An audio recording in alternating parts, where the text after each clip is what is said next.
went home very slowly and was careful afterwards never to be cheeky to Gordon again.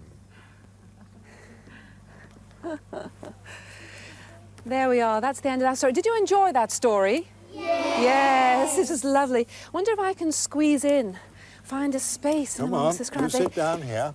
They were so intent on that story, watching and listening. They were glued to every word. But this must bring back memories for you, doesn't it? Because didn't it all start when you actually told stories to your own son? Yes. That was nearly 40 years ago. My little boy was 3 when I first told him that story. And you know, my little boy is 41 years old now. He's a great big boy. And he's got a little boy of his own. And does he tell that story to his own son? I expect so. Yes. Let's go back to your own childhood, because didn't you live near a railway line and imagine stories and conversations amongst the trains that you heard? Yes.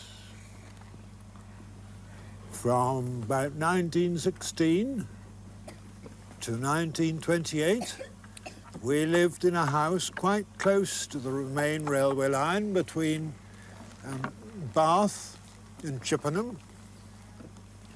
And lying in bed at night, I would hear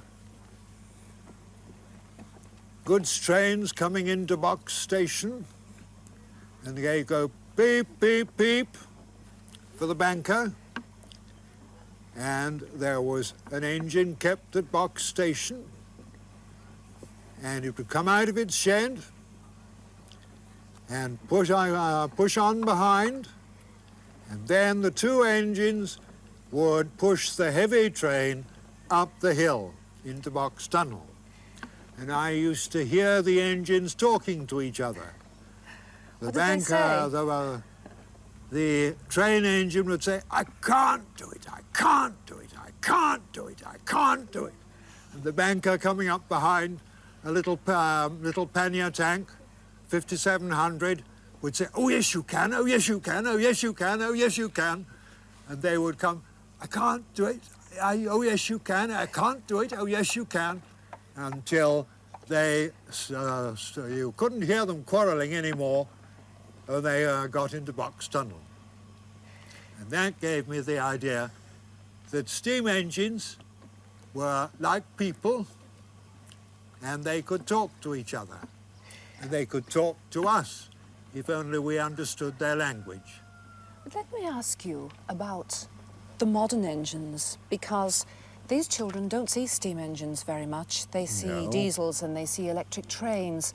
But you didn't write about those, even though you were still writing the books 10 years ago. Why? Didn't, What's wrong with them? Well, they're dull. They haven't got any personality.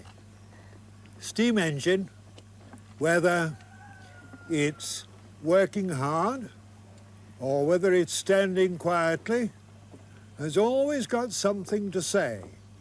It's always, even Hagley Hall, standing quietly there, you can hear it just cooing away quietly and happily to itself.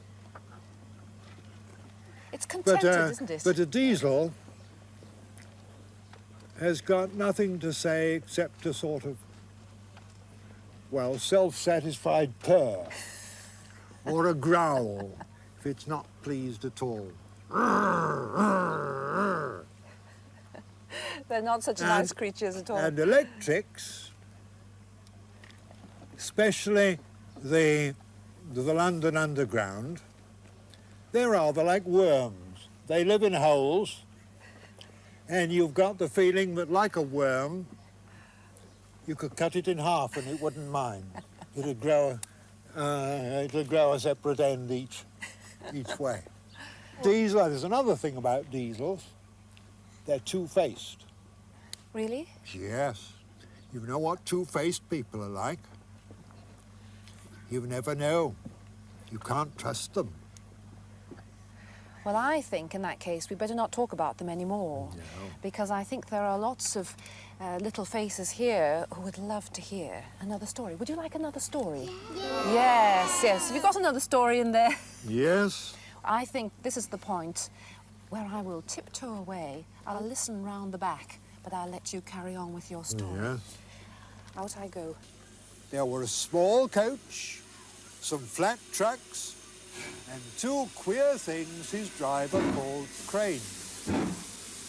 That's the breakdown trains of his driver.